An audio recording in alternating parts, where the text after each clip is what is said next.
The bane of all magical work is the combined force of illusion and glamour.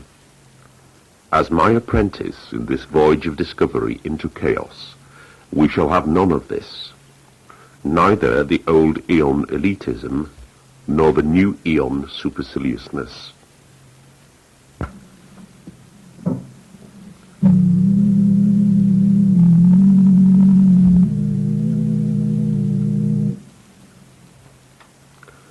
What is Chaos Magick? Chaos Magick is dangerous, awesome, full of potential, and therefore mysterious. But we should not confuse the very definite emotions which are generated by the thought of these things. They are personal factors, tools with which we will accomplish Chaos Magick. Chaos Magick works through the individual. Therefore, if such personal approaches, feelings, and fears are twisted into a new mythos, a new form of clique, or pursued solely as a qualification with which to impress others as a replacement for personal discovery, then the great opportunity that Chaos Magick affords you will be frittered away in the same way that such time-wasting involvements with ego-centered kudos have hallmarked the whole of occult history. The danger and intriguing awesomeness of Chaos Magick lies in its very potency. It has an ultra-sinister aspect to it, because unlike older systems, there is no dogma to indoctrinate you into a good or wholesome moral standard before getting the secrets of the technique. Therefore, right from the off, using Chaos Magick, you choose whether to be ultimately good or ultimately evil. This gives a true freedom to the spirit and the individual, which is the hallmark of Chaos Magick, and which are underlined in the couplet, "All things are possible, everything is permissible." The doctrine of Chaos Magick should begin and end at this couplet, all else to be discovered by the chaoist, him or herself, through him or herself. There should be no commentary or explanation to formalize a dogma. Unfortunately, it is in the nature of our species to accrete reason about any mystery, so that we may get to know it better. Certain commentaries upon Chaos Magick are helpful. Many are not. Those who wish to possess the current, those who have misunderstood and desire to intellectualize it, have begun to produce seasonal rituals and initiatory rituals and other old Aeon devices. This is a magical cul-de-sac. The very power of chaos is in its spontaneity. It is in the act of pushing ourselves out on a limb that we encounter chaos force. A ritual is traditionally a map of consciousness precisely devised to protect the operant from chaos. In short, there is always room for new Chaos Magick methods, but no room whatsoever for Chaos Magick rituals per se.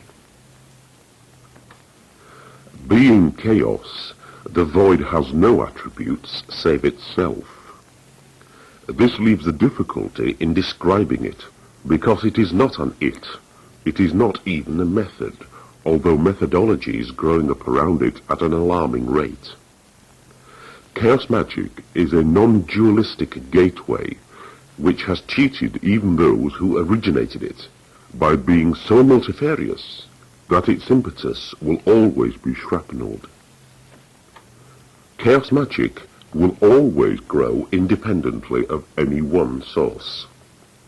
Magic holes in the fabric of existence, opening spontaneously everywhere and anywhere they are looked for.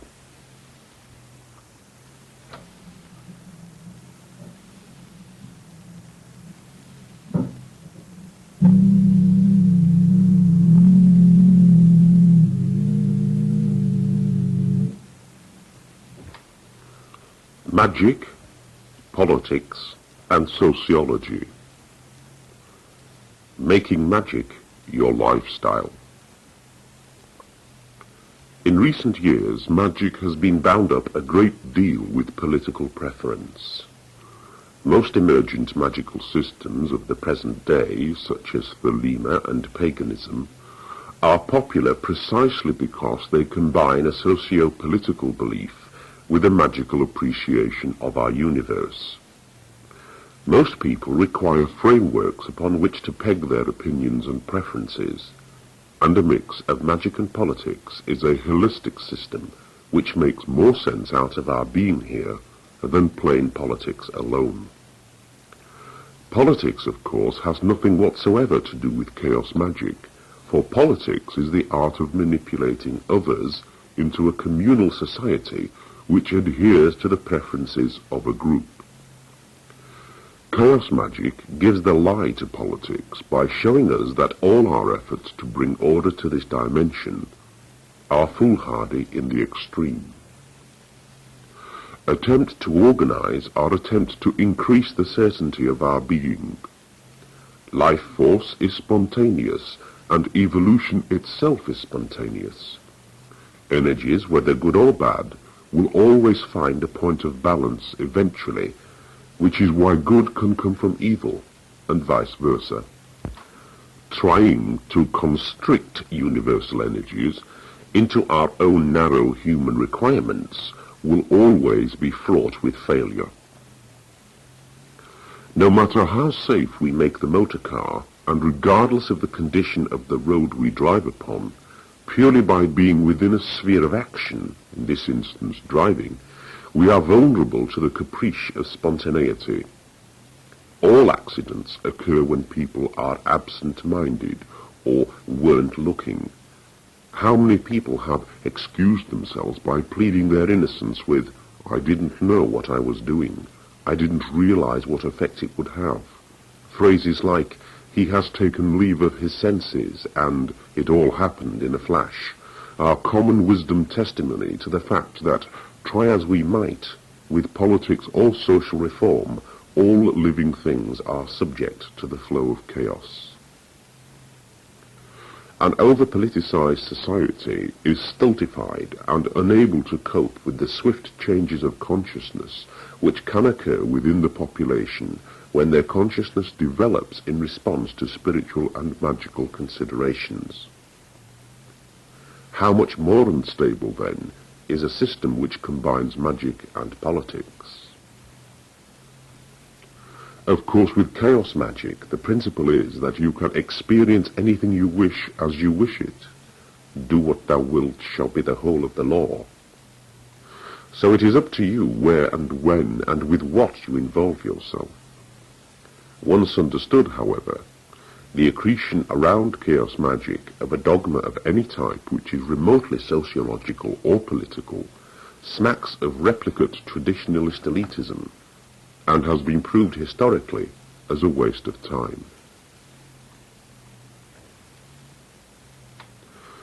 In short, then, chaos magic is chaos magic. It is not a new religion, and it is only just a new magical system. Don't ask others to define it for you in sociological or political terms, because although they may be able to construct a dogma which makes sense, it will not have anything to do with chaos current. Talk of a new approach to the understanding of sexuality and the role of male and female in chaos magic is equally distracting, and only serves to link yet again with the limited dualistic concepts of coping with physical nature. A concept of sexual differentiation is the first dualistic trap. The chaoist should attempt to overcome all such preconceptions by experiencing the void, not to try to develop a philosophical argument in order to refine further a dualistic approach which is already unacceptable. Chaoists see chaos magic as the culmination of other systems, not a replacement for them. Chaos magic is an extension beyond our reality and beyond the traditionalist systems.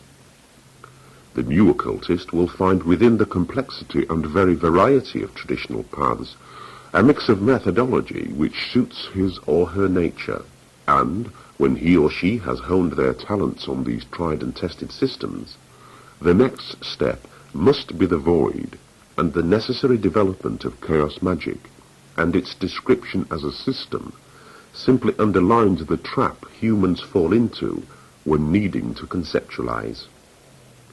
Chaos Magick is neither this magic nor that magic. It is no thing. It is rather the no thing from whence comes everything.